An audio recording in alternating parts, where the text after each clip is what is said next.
impor kan? Bibit dari luar kita masuk ke sini mah jalan Pak, itu liciknya itu sudah bagus. Cuma biasanya kita terkendala dengan untuk bisa eksis di negara lain. Untuk pengembangan anggrek di Jawa Barat ini kita di atas kaki sendiri, keringat sendiri. Kira untuk memulai itu seperti apa? Iya. Mesti pandai lihat peluang Pak. Pandai peluang tuh kayak gini. Kenapa banyak orang yang tertarik untuk berbisnis?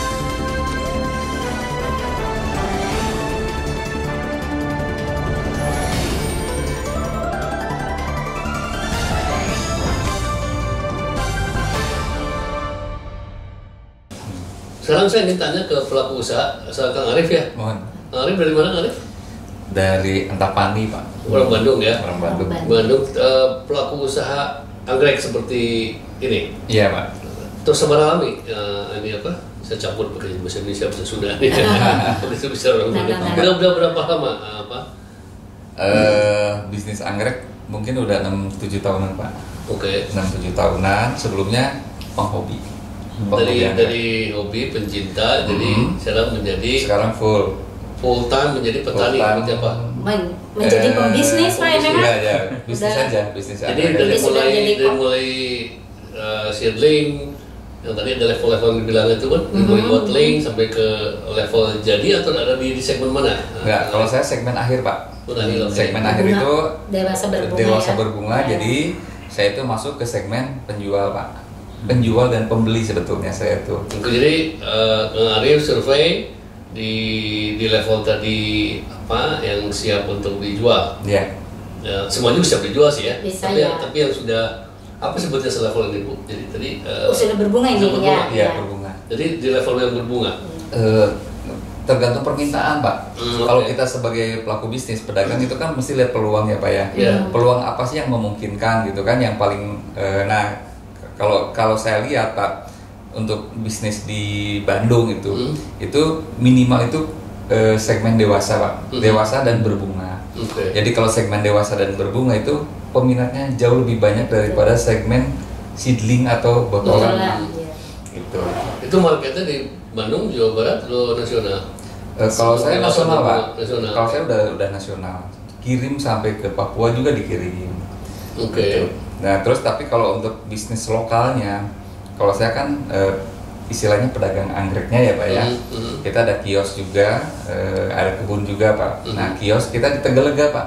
Oh di sini dong dekat. Nah kiosnya di Tegalega. Nah untuk bisnis saya sendiri sebetulnya dengan beberapa instansi sudah lama Pak. Salah satunya Bank Jabar.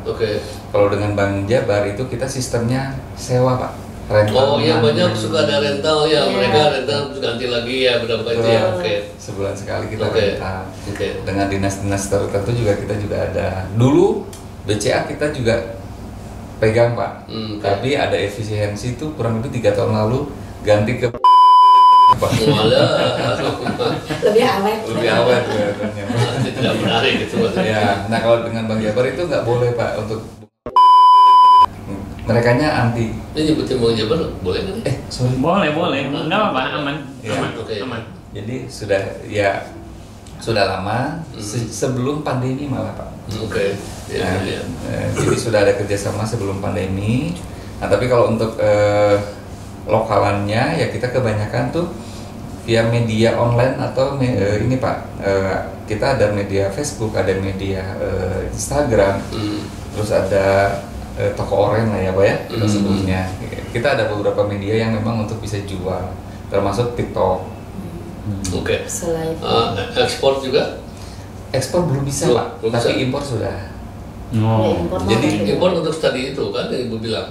Ya, jadi bibit-bibit yang bagus. Bibit dari luar kita masuk ke sini mah jalan Pak, itu liciknya. Ya, itu beda kalau impor mah mulus rahayu salamet tuh ke Bandung, tapi kalau produk kita untuk keluar itu sesuatu yang konsumen berarti dari kita tuh. Dari kita ya. Regulasi. Wah, ini perlu digaing nih gitu. Pembuat regulasi ini. Nggak fair gitu kan untuk bisa orang menjadi negara yang pengekspor orchid itu kan luar biasa Bu ya. Betul ya. Apalagi 90% tadi dari kita Jawa Barat ya. Betul. Dan 6.000 jenis ada di Indonesia kita ya. Dari 36.000 jenis. spesies kan tadi disampaikan. Apa untuk market tahun depan seperti apa kira-kira? Kalau kan sekarang Pak situasi ekonominya mungkin sedikit turun Pak. Kalau untuk 2025 ini sedikit ada penurunan dibandingkan tahun-tahun sebelumnya Pak. Nah, cuman kalau lihat dari segi Pak, kemarin kan Menteri Ekonomi juga sudah mulai menggenjot agar anggaran bisa terserap. Ya mungkin saya sih optimis Pak, tahun depan bisa lebih bagus dari tahun sekarang. Mudah-mudahan begitu. Nah, terus ya kita juga sebagai pelaku usaha ya tetap menjalankan apa yang menjadi kerjaan kita, target kita Pak, gitu kan. Penjualan anggrek juga ya kita mesti tetap jalan Pak. Kayak gitu. Cuman ya itu Pak, tadi ekspor kita memang susah Pak. Kalau sejak kapan itu? Sejak lama. Sejak lama Pak. Bahkan sejak lama itu. Jadi untuk membuat buat kebijakan policy maker ini melek gitu harus memang di ini di educate mereka ya. Untuk potensi ekonomi yang rendah gitu. Untuk pameran aja ke luar negeri susah Pak. Susah kita bawa barang kita untuk pameran. Di sana nggak apa-apa. Di sananya nggak apa-apa Pak. Nggak ada sistem karantina. Di kita itu kadang-kadang teman-teman itu untuk berpameran di dalam dan di luar itu bagus ya, dari Indonesia itu, dari Jawa Barat maupun dari Jawa Timur misalnya dan provinsi lain itu sudah bagus. Cuma biasanya kita terkendala dengan pengiriman barang. Padahal itu barang untuk pameran gitu.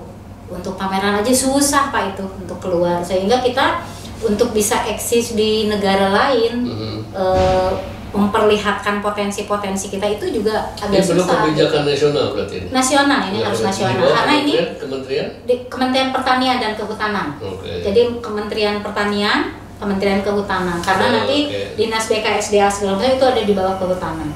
Jadi itu memang harus duduk bareng bagaimana caranya salah satu potensi ekonomi Indonesia yang sudah ada di pelupuk mata gitu ya. Terus ada di payunun gitu ya. Tiba-tiba tidak bisa berjalan gitu hanya karena hal seperti itu gitu. Jadi memang agak berat di. Tapi ekspor ada tapi minimum sekali. Gitu? Minimum sekali ya. Biasanya kebanyakan ke bunga potong Pak, jadi anggrek potong kebanyakan. Anggrek potong itu maksudnya? Jadi dia dipotong tengah plan, ininya aja. Ya, cuma itu pun memang beresiko ya, beresiko mati. Iya, sebetulnya lebih awet dengan pohonnya. Ya, bisa lebih lama umurnya gitu. Nah, Jawa Barat sendiri dapat dukungan dari dinas-dinas untuk pengembangan? Untuk pengembangan anggrek di Jawa Barat ini kita sebetulnya secara organisasi pembina kita itu ada di berbagai dinas Pak. Jadi untuk di penasehat saya memang ada beberapa orang di luar termasuk Ibu Mia Kunto itu penasehat kami. Nah, Pak Bibit ya, Pak Bibit C59 itu ada di kami. Masih ya, ada di kami. Kemudian Bu Duwina banyak yang jadi penasehat di kami. Nah, dinas-dinas ini ada di Dewan Pembina Kak. Jadi di situ ada dinas tanaman pangan dan hortikultura, kemudian ada dinas kehutanan, kemudian ada dinas pariwisata dan kebudayaan, kemudian ada dinas Indag. Ada Indag. Jadi ada 4 dinas yang menjadi pembina kita dengan harapan tentunya pembina-pembina ini bisa turut meningkatkan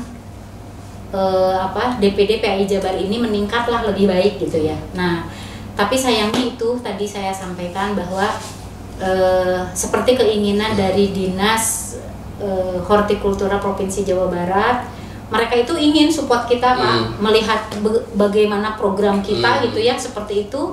Pak Kadisnya itu begitu tertarik gitu, tetapi memang karena kebijakan untuk peranggerekan itu tidak secara hitam di atas putih tertera sebagai program nasional, sehingga tidak juga menjadi program prioritas di provinsi, tidak juga menjadi program prioritas di kabupaten kota gitu. Ini puncuknya di atas, harus puncuknya dulu nih gitu, seperti itu Pak. Jadi sampai sekarang dinas mana yang membina kita, mereka membina kita semuanya Pak, tetapi mereka memang belum bisa memfasilitasi secara langsung seluruh aktivitas kita. Gitu. sekarang dengan adanya tantangan seperti itu, tapi kan kita harus terus ya, mudah-mudahan dengan adanya diskusi seperti ini akan membuat lebih aware bahwa ini tidak bisa dicampakkan gitu saja. Untuk pelaku usaha, finansial dari perbankan ada kerjasama atau ada dorongan dari UKM program dari Jawa Barat? Enggak, pribadi Pak. Jadi kebanyakan pengusaha, pelaku usaha ini pribadi mereka. Belum tersentuh dengan perbankan. Belum tersentuh perbankan. Iya. Atau kan kita ada level UKM. Betul ya. Bisa sebetulnya kan? Bisa. Tapi belum ada yang masuk Pak ke kita.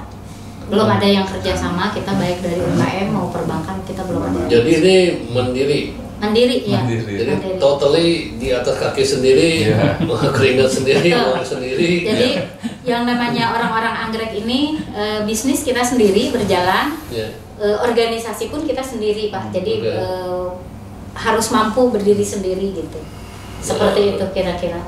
Jadi kalau petani misalnya pohon jati kan hari ras gitu ya. Ini kan beautiful tapi emang keras ininya. Harus mandiriannya gitu kan. Jadi mandiri harus ajak kan. Ini nggak harus tahan banting, sementara memproduksi yang sangat cantik-cantik seperti ini. Untuk ada saran bagi kelompok atau orang yang ingin menjadi pengusaha anggrek atau ingin bercimpung, bahwa terlepas ada kendala tadi, betul. Bahwa potensi ini memang marketnya ada. Kira-kira untuk memulai itu seperti apa? Atau kalau Kang Arif bisa? Sebetulnya ya satu pertama ya mungkin mesti dilandasi hobi dulu Pak. Kalau nggak dilandasi hobi ya kita sebagai pedagang juga kan istilahnya mau nggak mau istilahnya mah daik ke daik jualan kan gitu. Tapi kalau dengan dilandasi hobi, kita tahu ada kecintaan ada kecintaan Pak. Jadi kerja sampai berapa jam pun kan kalau yang hobi itu Pak dia nggak terasa Pak. Mungkin berangkat dari situ dulu Pak. Lebih ke hobinya dulu Pak untuk berbisnis di sini Pak. Yang kemudian yang kedua mesti pandai lihat peluang Pak. Pandai peluang tuh kayak gini. Contoh kasus 3 tahun lalu itu saya mendatangkan anggrek dari Vietnam Pak. Kata setum Bu. Nah dulu tuh brandingnya anggrek namanya kata setum ini mahal, ekspensif sekali gitu kan, eksklusif. Nah begitu kita datangkan, ternyata Bu bisa kita jual murah dan bisa kita produksi banyak Pak. Akhirnya ya kita produksi banyak, jual murah, marketnya booming Pak. Nah mungkin perlu orang-orang seperti itu Pak, bisa melihat peluang. Mungkin tadi Bapak tanya tahun 2026 nanti gimana peluangnya? Peluangnya kita mesti pintar-pintar cari peluang seperti itu Pak. Nanti trennya apa nih tahun 2026 itu gitu kan. Tapi kalau menurut saya sih sebetulnya Pak, kalau untuk orang yang baru belajar berdagang anggrek, mesti follow istilahnya seniornya lah. Jadi mesti lihat dulu gimana seniornya bekerja gitu kan, belajar caranya dia membeli anggrek yang bagus itu seperti apa. Mesti dari awal seperti itu dulu Pak. Mesti dibimbing dulu Pak. Kayak gitu. Nggak bisa lu ujuk-ujuk lompat ya. Karena ada skill tersendiri lah yang berbeda dengan memelihara tanaman hias lain. Tapi memang potensi ini selalu ada Bu ya. Selalu ada. Jadi market kan tidak pernah padam. Ya, jadi kita lepas dulu dengan kendala itu kan urusan kebijakan ya. Kita lepas dulu semua kendala tadi, tetapi kita melihat bahwa sebetulnya pasar anggrek ini luar biasa bagus. Nah, satu hal yang kita pegang bahwa harga anggrek itu tidak pernah turun Pak dari masa ke masa. Luar biasa ya.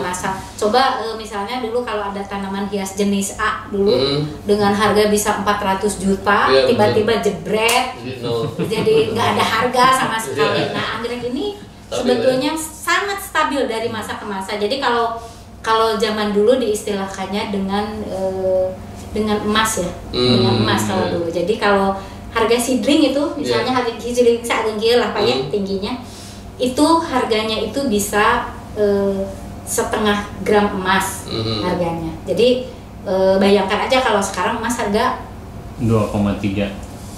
Iya nah teh. Iya. Bayangkan gitu. Seperti itu harga seedling. Belum kalau harga-harga yang sudah yang besar dan kemudian jenis juga itu sangat berpengaruh terhadap harga. Nah, sebetulnya melihat potensi ini, kenapa banyak orang yang tertarik untuk berbisnis anggrek, Jadi yang semula kayak Kang Arif nih asal nama hobinya kan, hobi aja dia melihara berapa lama-lama pas kita ikut. Jadi kalau setiap pertemuan nih kita tiap bulan kita suka ada namanya bursa. Kayak bursa. Jadi yang dagangnya anggota gitu ya, yang dagangnya anggota. Nah di situ dijual. Gimana itu Bu? Kita bergilir Pak, ada di beberapa tempat.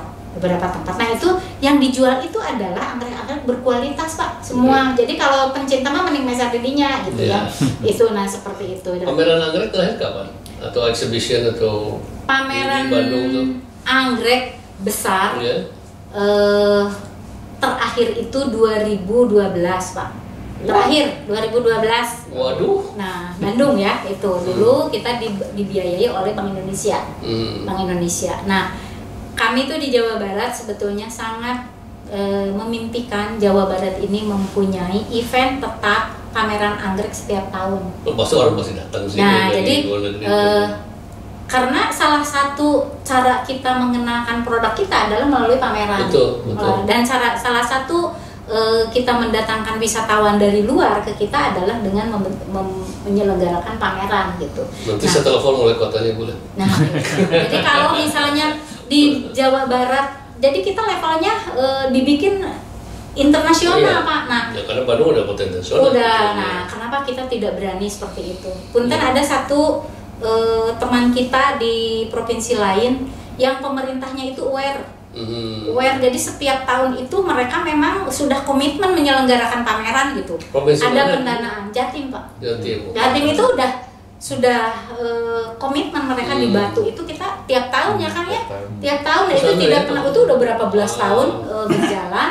Mereka itu jadi event orang se-Indonesia tahu, orang dari dunia luar juga tahu bahwa nah yuk di Jawa Barat mau kapan, karena terus terang kami dari DPD kemampuan ke arah sana kita sangat terbatas, tetapi kita secara potensi teman-teman kita siap untuk mendukung gitu, tapi kita butuh dukungan, butuh fasilitasi gitu dari siapapun ya, dari pemerintah, dari dunia usaha yang mungkin bisa menggandeng kita untuk bisa menyelenggarakan pameran anggrek gitu.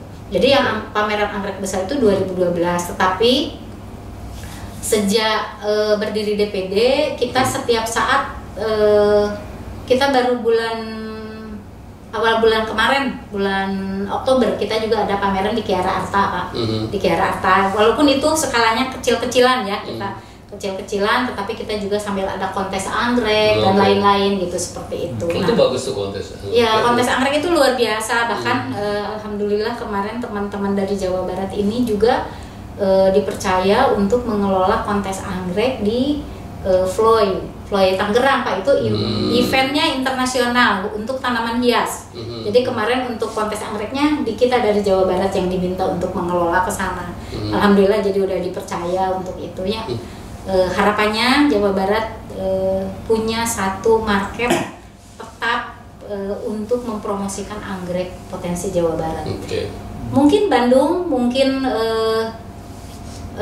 Kabupaten Bandung, mungkin KBB Lembang. Nah itu kan potensi yang strategis ya, strategis dan luar biasa dimanapun. Ya kalau bupati kepala daerahnya mau berprestasi, salah satunya menggunakan event mudah-mudahan ini, sehingga pelaku usaha pun bisa terbantu. Betul. Ada berapa pelaku usaha di Bandung atau Jawa Barat?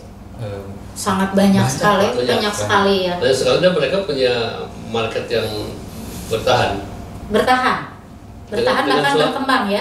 Dengan keadaan ekonomi yang sekarang tadi tidak seperti diharapkan, tapi pelaku usaha anggrek ini masih bisa untuk melakukan usahanya. Ya masih Pak. Dan di anggrek itu kan sebetulnya istilahnya gini Pak. Kalau saat ini saya punya 20 koleksi yang seharusnya terjual, tetapi tidak terjual gitu. Tidak terjual karena satu dan berbagai hal. diurus deui we Pak, Kang diurus deui sama kita di menjadi lebih subur, lebih cantik, harganya nanti saat dijual akan lebih tinggi. Kalau berapa lama masa hidupnya anggrek? Bisa udah jadi itu? Kalau anggrek masa hidup puluhan tahun Pak. Iya, bisa disimpan nih anggrek segini nih. Disimpan di kamar terus sepanjang itu dirawat di dalam ruangan bisa tahunan. Oh enggak, kalau dalam bunga ruangan beda. Kalau anggrek bulan seperti ini Pak, ini memang terkenal anggrek paling lama berbunga ya Kang ya. Anggrek bulan ini bisa sampai 3 bulanan, 3 bulan 4 bulan bahkan ini kalau pemeliharaan bagus. Makanya kalau di dalam rumah juga jangan selalu didiamkan dalam rumah, mungkin malam keluarkan ya supaya dia dapat oksigen. Jadi umurnya kalau udah jadi nih, dia umurnya 3 bulan nih. 3 bulanan lah, 3 bulan. Sampai mati. Bunganya mati, tapi ibunya bisa ditumbuhkan lagi nanti ya, bisa ditumbuhkan lagi gitu. Untuk memulai dari skala kecil berapa modal diperlukan? Sebetulnya kalau untuk usaha kecil sebetulnya bisa ngikut dulu ke kebun Pak. Jadi misalkan gini, kalau kita sudah ada marketnya gitu kan, misalkan market kita apa, kita mau main di TikTok nih misal. Kalau di TikTok kan modalnya cuma pulsa doang, sebetulnya dari modal itu aja udah bisa. Jadi kadang-kadang ada kawan-kawan yang dari teman-teman komunitas kita kan datang ke kios saya Pak, datang ke kios, live di situ, kan saya mau ikut live ya katanya, oh silahkan gitu kan. Mereka live gitu Pak, misalkan oh ini patokan harga dari saya segini, mereka jual dari saja bagus ya. Betul. Jadi di komunitas itu sudah terbuka seperti itu Pak. Jadi kalau sistem usahanya seperti itu, bahkan bisa juga sistem reseller ya, dropship itu kita sudah berjalan itu. Sistem ada sistem untuk meningkatkan knowledge, memberikan pelatihan. Pelatihan Pak. Jadi di DPC itu kita ada pertemuan bulanan setiap DPC.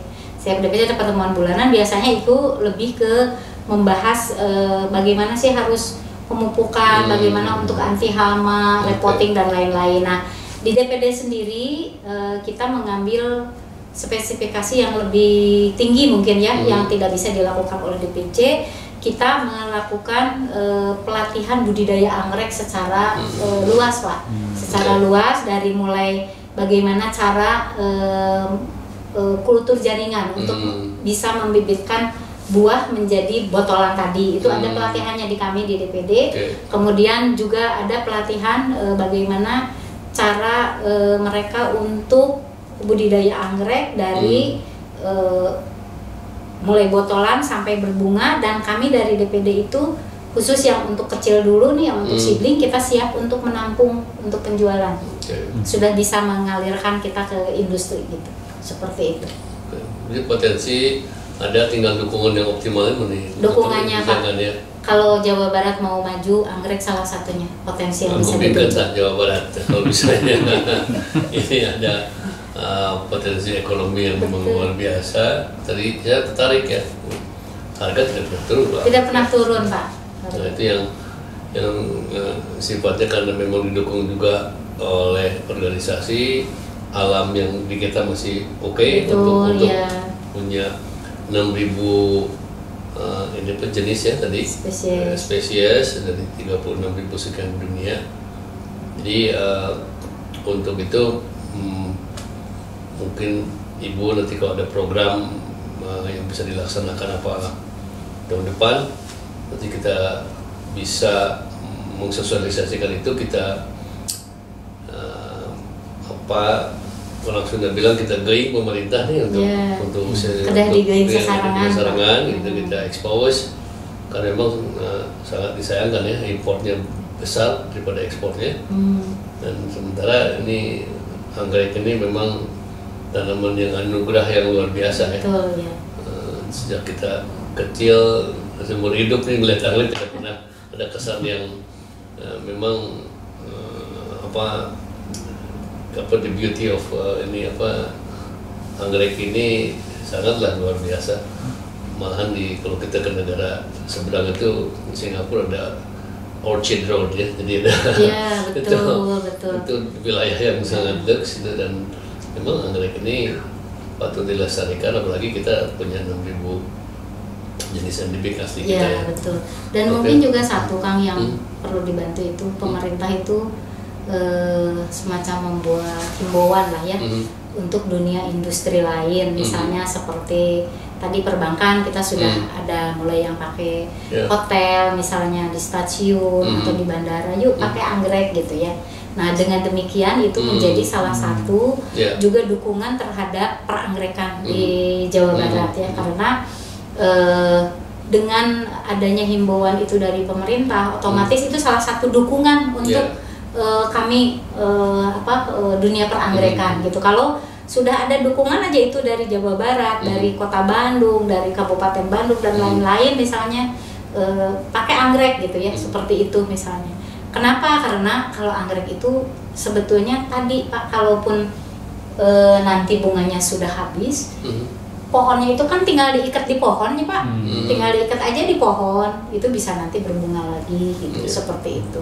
Nah kalau ada himbauan semacam ini nanti untuk di ruang-ruang publik bisa menggunakan ini akan bagus. Bahkan kami dari organisasi itu sebetulnya punya cita-cita, cuma kan kita agak ada berbagai keterbatasan.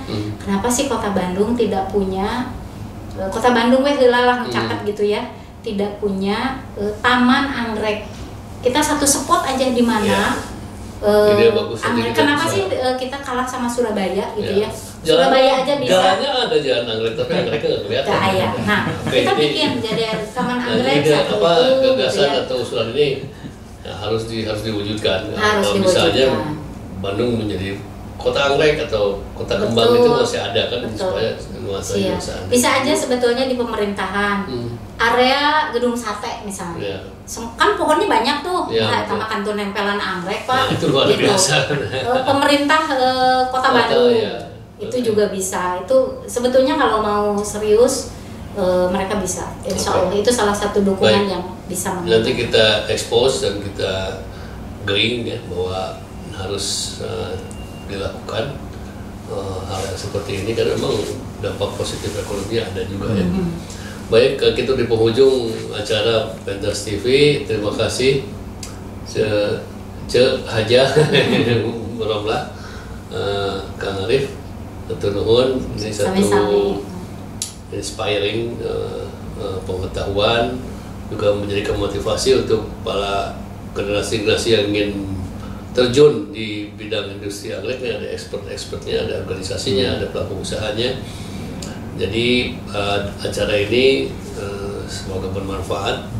Gunakanlah kesempatan ini sebagai pilihan untuk menjadi entrepreneur, dan sudah tentu kita di Pentas TV akan mendorong program-program yang sifatnya membangun ekonomi di tahun depan, khususnya di bidang hortikultura dan bunga anggrek. Terima kasih, saya Rudi Murtakusuma atas program yang kami adakan hari ini, partisipasinya kepada para pemirsa. Assalamualaikum warahmatullahi wabarakatuh. Waalaikumsalam warahmatullahi wabarakatuh.